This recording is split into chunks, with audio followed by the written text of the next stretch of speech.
I returned from my overseas internship to find the garage bare and a for lease sign in the window. My key didn't work. My belongings were stuffed in garbage bags by the curb. "You're grown. Handle it," my father messaged. I shot back, "Look in your mailbox next week." Then I blocked their numbers. 19 months later, they racked up 187 missed calls. My name's Max, I'm 24, the reserved eldest son who was always dependable, meaning unnoticed until a bill needed paying. I was the one who reset the Wi-Fi, shuttled grandma to her doctor, and quietly covered the electric when it spiked. My younger sister Harper was the star. She had promise. I had steady hands. Same home, different expectations. 3 things about me, the kind that don't pop up in group texts. I keep receipts, I can't stand birthday tunes, and I can sleep anywhere, even under the glare of airport fluorescents. I just finished a 7-month internship in Rotterdam, nothing fancy, just a logistics gig with a modest stipend that taught me to read port timetables like poetry. I flew back on a Tuesday, cheapest fares. I texted mom from the layover, landing 5:40 p.m. need a ride. She read it, didn't answer. Typical. In the cab, familiar streets rolled past. The diner with the flickering E sign. The basketball court with the crooked hoop. The thrift shop with those ancient mannequins. I wasn't expecting a parade. Just my bed, my worn-out pillow. The garage where my bike hung on hooks Dad called too complicated, and maybe some leftovers to warm up late. The driver turned onto our block. I leaned forward, eyes drawn to the driveway. The garage door was up, but it was empty. Not tidied up, empty, barren, hollow, empty. The wall where my bike hung was just smudged outlines and 2 lonely screws. Dad's all sorted shelves, gone. My toolbox, that clunky orange one I snagged off Craigslist, missing. The place looked like a realtor's photo shoot. I stepped out with my carry-on and a small suitcase that had survived 3 countries on overnight buses. The evening was too warm, too still.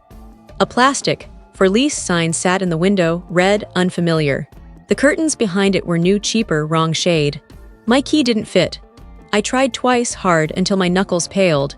I laughed once, needing something absurd. Then I stopped because by the neighbor's bins were 4 black trash bags. One was torn. My favorite blue shirt peeked out, looking ashamed. I touched the doorknob, half expecting it to speak. Then I scrolled my phone, slow, refusing to accept the obvious. 2 unread texts from Dad, sent while I was airborne. "You're grown, handle it." We needed the room. "Don't make a scene." The air felt heavy. I stared at the sign, the bags with thrift stickers on my books, the garage that had been my quiet pride. A dog barked down the street, right on cue. A sprinkler hissed, cutting through the heat. For a moment, I was 6, holding my report card while Mom said, "That's just expected." And the talk moved on. For a moment, I was 19, sending Harper $150 at midnight because her textbooks needed rush delivery. I stood on the sidewalk with my suitcase and a stale airport sandwich in my backpack, feeling something ancient and heavy shift, like a log in a fire exposing a new side to burn. Across the street, Mr. Patel paused with his dog. "Back, Max?" he called warm. I meant to say yes, but it came out maybe. I didn't knock, I didn't call. I pocketed my phone and knelt by the bags, salvaging what was mine, one humiliating piece at a time, a high school tee. My worn sneakers with the loose heel. A chipped mug that read "World's Decent Son." I packed them into my suitcase, the zipper snagging like it had doubts. I sat on the curb outside a house that wasn't mine anymore, staring at the porch light I'd fixed last summer while Dad watched sports and shouted, "Don't trip the breaker, kid." Somewhere between the last neat lawn stripes and this moment, a choice was made. Not by me, not with me, about me. The sun dipped behind a neighbor's roof. I waited for fury to lift me. Instead, something quiet clicked into place. At 10, Dad called me accountant, half joking. "Accountant, grab the tape," he'd say as I held it, patching a box because he wouldn't buy bins. By 12, I realized the real jokes were on me. "Max loves errands," Harper would say, and they'd laugh because I didn't protest. It wasn't a cruel house. It was the kind where everything had a reason if you asked. Dad's construction job left his back sore. Mom's clinic scheduling frayed her nerves. Harper had stress, which covered failing a class or crashing a car because the light was tricky. Money always found me. At 15, bussing tables, Mom took $60 from my tips for the gas bill, promising, "We'll square up." We didn't. The first time Harper needed books. "Today or I'm screwed." I sent $175 at 11:47 p.m. The last time, $380, just till Friday. Friday stretched to never. When I asked, she sent a skull emoji and "You're seriously tracking this?" Wow, I tracked it anyway, silently. $20 here, $90 there. Gas, tires. Her emergency dentist that was really veneers for her smile. Dad's stolen tools that later showed up in the garage, tags still on. It worked because I made it work. Extra shifts. Biking to save on bus fares. Oatmeal dinners because they were cheap. I learned to say no problem like someone everyone knew would say yes again. I was the fixer, the spare key, the "can you swing by?" The rule was clear. Harper's wants were urgent. Mine needed a PowerPoint. Senior year, I got a partial scholarship to a state school. At the kitchen table, Dad laid out bills like a poker hand and said, "Face facts." Mom sighed about timing. I offered to commute and work nights. Harper, then a high school junior, asked if I could delay a year because her dance team needed a budget planner and Max's spreadsheets don't suck. I deferred. Everyone called me mature. No one mentioned maturity's price. I finished community college while working a freight yard, then transferred to a state program late, with financial aid full of holes.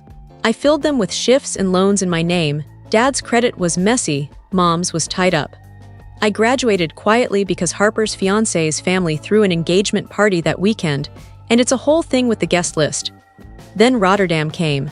A professor handed me a flyer, logistics internship at a shipping firm. Not glamorous, spreadsheets, schedules, emails across time zones. But it came with a flight and housing if I could cover the deposit, refunded later. Covering deposits was my expertise. I sold my old guitar, listed the toolbox for extra cash, left my bike on hooks I bought, told Mom my dates. She said, "Lucky you." Harper smirked. Max, the logistics nerd, off to Europe. I wired the deposit and left. Over there, their texts dwindled. "Dad, your garage stuff's cluttered." Me, "It's one shelf and a bike." Mom, "We might rent your room for a bit." Me, "I'm back in July." Mom, "We'll see." We didn't. I sent 2 postcards. Harper posted beach selfies captioned, "Living our best," never asking about my time zone. Sunday calls were me on speaker while Dad clattered dishes, drowning my voice. "You sound smug," Mom said once. I bit my tongue till it bled. The rent plan grew in a way only clear if you've been a family's ATM. A week before my flight, Harper texted, "Need your car when you land, just a week." I asked why. "Sorority trip. Sponsors want gifts." I said the car's registration was due, no extra for fines. She replied, "Lol, so extra." Then sent a manicure pic, probably $70. I didn't respond. 3 days later, Dad sent a garage photo labeled "cleared out" with clapping emojis. I stared at it while watching a freighter inch across Rotterdam's horizon. I had the pieces. I just didn't assemble them. Because assembling meant facing something ugly, they'd made a choice that saved them cash, cost me a home, and banked on my silence. The cab's meter clicked, the curb darkened. I gave myself permission to be practical. Anger wouldn't get me a bed. I called 3 people. Jordan, who answered instantly, "Couch is yours." My internship boss. "We've got a cot by the office if you need a week. Not fancy, but safe." And Mr. Patel, who slid me a key to his Delhi's back apartment. Empty for 5 days, no charge, don't argue. I texted Dad. "When did you change the locks?" He replied, "We warned you." I scrolled. One text 2 weeks old. "We're streamlining." Streamlining. At midnight, on the Delhi's steps with my suitcase, I opened my notes app and listed what I could control. 1. A bed for the week. 2. A P.O. box. 3. Cut myself from their accounts. 4. Grab my social security card if it's still there. 5. Stop being their wallet. Morning meant retrieving my clothes before the trash truck. I'd go at dawn with a duffel, no apologies. Get my papers. Not to confront, but because you learn to guard the small stuff. I slept to the Delhi fridge's hum, dreaming of ship horns and self-balancing spreadsheets. I woke to 3 missed calls from Mom and a text from Harper. "Can you send $230 by noon? Tuition site's bugging." No greeting. No question mark. I stared at that number, thinking of the empty garage hooks. The part of me that always jumped to help stayed still. The big moment wasn't a party or a speech. It was a kitchen. Saturday dawn, I grabbed what I could from the bags and stood at the door until Dad opened it, thinking I was a tenant. He blinked. "Oh, morning," I said, calm, shifting my duffel. "Need my papers, social, passport, the fireproof folder." Dad stepped aside like he was doing me a favor. "You can't stay," he said. "There's a lease. Thriving plants." Started therapy at a community clinic on a worn couch with a grad student who said, "That makes sense." We used words like fair, use, boundary, grief. I said, "I feel dumb wanting their approval." She said, "You're not dumb. You're human." I wrote that down. On a Tuesday, month 19, I woke to 34 missed calls stacking like tiles. By lunch, 187. The last voicemail. Breathing, then dads call me. No please, no son, just a tone from overdue bills. At 3:11 p.m., an unknown number, the property manager. "Max, your parents listed you as emergency contact. Rent payment failed and we can't reach them." "I'm not their contact," I said, firm. "My letter 19 months ago removed my name from their account." She paused. "I see it attached. Noted." Paperwork, my savior. I hung up, breathed, let the urge to fix things rise and fall. It sounded like Mom's tears, Harper's "You're ridiculous, Dad's be a man." Like the house, the garage, the empty hooks. Then it quieted. At 5:40 p.m., I did something small, made pasta, called Jordan to share. "Always," he said. "Also, your sister DM'd Lewis, asking us to talk sense into you." He blocked her. "Tell him I'm proud," I said.